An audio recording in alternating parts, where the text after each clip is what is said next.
ఒక పుత్రుడిని తండ్రి ఏ విధంగా పెంచాలి? పసివాడిగా 5 ఏళ్లు వచ్చే వరకు రాజుగా లాలించి ప్రేమించి పెంచాలి.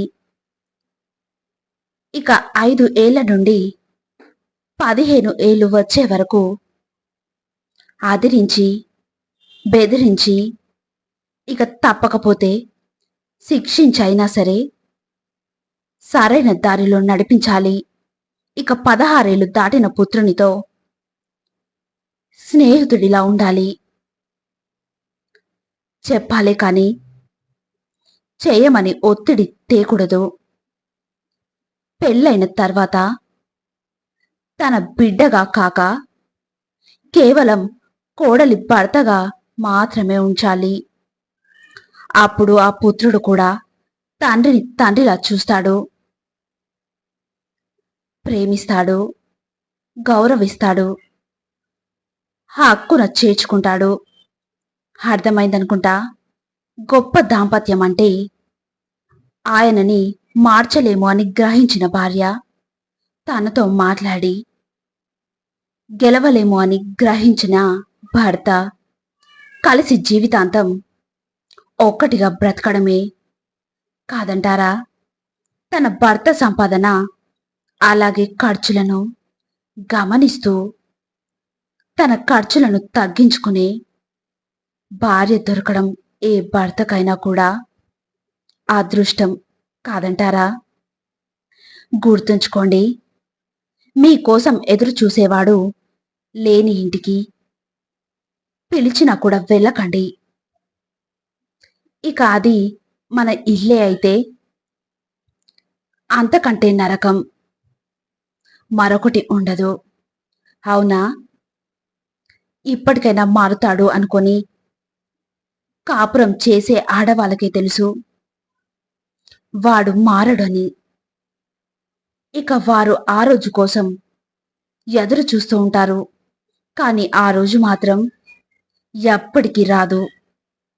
మీరు ఎప్పుడైనా ఇది విన్నారా? వెలుగు తోలును తెచ్చి ఎంత ఉతికినా నలుపు నలుపే కాని తెలుపు కాదు అనే సామెత. ఇక మూర్ఖుడు కూడా అంతే.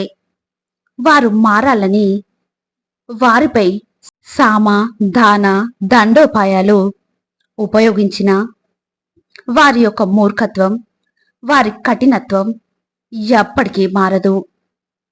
ఒక స్త్రీ తన భర్త మంచివాడైనా చెడ్డవాడైనా భరిస్తుంది. కానీ ఏ సమయంలో ఎలా ఉంటాడో తెలియని భర్తను మాత్రం ఖచ్చితంగా భరించలేదు. అయినా ఒకవేళ భరిస్తుంది అంటే అది కేవలం తన పిల్లల కోసం మాత్రమే కాదంటారా? ఒక భార్య ఒక తాగుబోతూ వాడితో బ్రతకవచ్చు, ఒక తిరుగుబోతూ వాడితో బ్రతకవచ్చు, ఏ పని చేత కాని వాడితో కూడా బ్రతకవచ్చు, ఒక కసాయి వాడితో కూడా బ్రతకవచ్చు.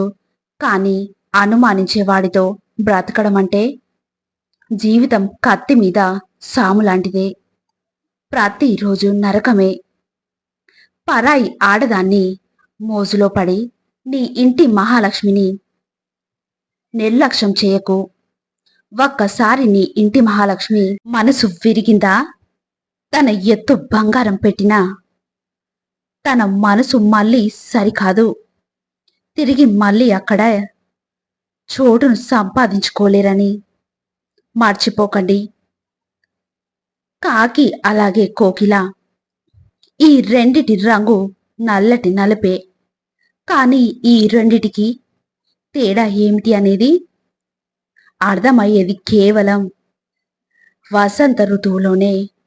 కాకి ఎప్పుడైతే తన యొక్క కఠోరమైన స్వరంతో కావు కావని అంటుంది, కాని కోకిల మాత్రం పంచమ స్వరమై కూస్తూ మన మనసుని ఆకట్టుకుంటుంది. ఈ తేడాలు కేవలం కాకి కోకిల మధ్య కాదు, ప్రతి ఇద్దరి మనసుల మధ్య ఉంటాయి. ప్రతి మనిషి వ్యక్తిత్వము ఆ మనిషి యొక్క మాటలు వెనుక దాగి ఉంటుంది. ఎవరైనా మౌనం వహించి కూర్చున్న వారి గురించి తెలుసుకోవాలి అనుకుంటే అప్పుడు మీరు కూడా మౌనంగా ఉండిపోకూడదు. మనం ఎవరి వ్యక్తిత్వాన్నైనా అర్థం చేసుకోవాలి అంటే వారిని మాట్లాడనివ్వాలి. ఆ వ్యక్తి మాటలని వినడం నేర్చుకోవాలి. వినడం గనుక నేర్చుకుంటే అప్పుడు మీకే అర్థమవుతుంది ఎదుటి మనిషి యొక్క వ్యక్తిత్వం ఏంటి అనేది. అర్థమైందనుకుంటా.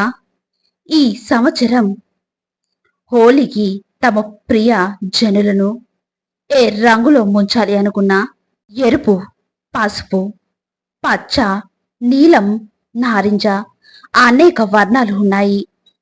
ఒకవేళ అదే ప్రశ్న నన్ను అడిగితే కనుక నేను నా బాల్యం నుంచి ఏ వర్ణంతో అయితే ఆడుతూ వచ్చానో అదే రంగుతో ఇప్పుడు కూడా ఆడుతాను అంటాను. ఇక అదే ప్రేమ వర్ణం. ఈ ప్రేమ వర్ణం కంటికి కనిపించదు, కానీ ఆ ప్రేమ వర్ణాన్ని పూసుకుంటే గనుక అన్ని రంగులు అందంగానే ఉంటాయి. ప్రేమ దృష్టిలో ఏ రంగైనా అపశకునం కాదు, అశుభం కానే కాదు. ఈ ప్రేమ వర్ణంతోనే మీ కన్నయ్య భగవంతుడు అయ్యాడు. అయితే మీరు కూడా ఒకసారి ఈ ప్రేమ వర్ణాన్ని ఉపయోగించండి, ప్రయత్నం చేయండి. మీరంతా ఈ హోలీని ఎన్ని రంగులతో ఆడినప్పటికీ అందులో ఒక్క చిటికడు అయినా ప్రేమ వర్ణాన్ని కలపడం మర్చిపోకండి. అప్పుడు హోలీ ఆనందం రెండింతలు అవుతుంది. మన వాళ్ళైనా పరాయి వాళ్ళైనా మీరు ప్రేమతో హోలీ ఆడితే గనుక అందరూ దగ్గరవుతారు. వెలువడే చైతన్యం ఏదైతే ఉందో ఇక అదే వాస్తవిక హోలీ యొక్క వర్ణం. ఇక అందరూ నాతో పాటు ప్రేమతో ధ్యానించండి. ఇక మరిన్ని వీడియోస్ కోసం సబ్స్క్రైబ్ చేయండి.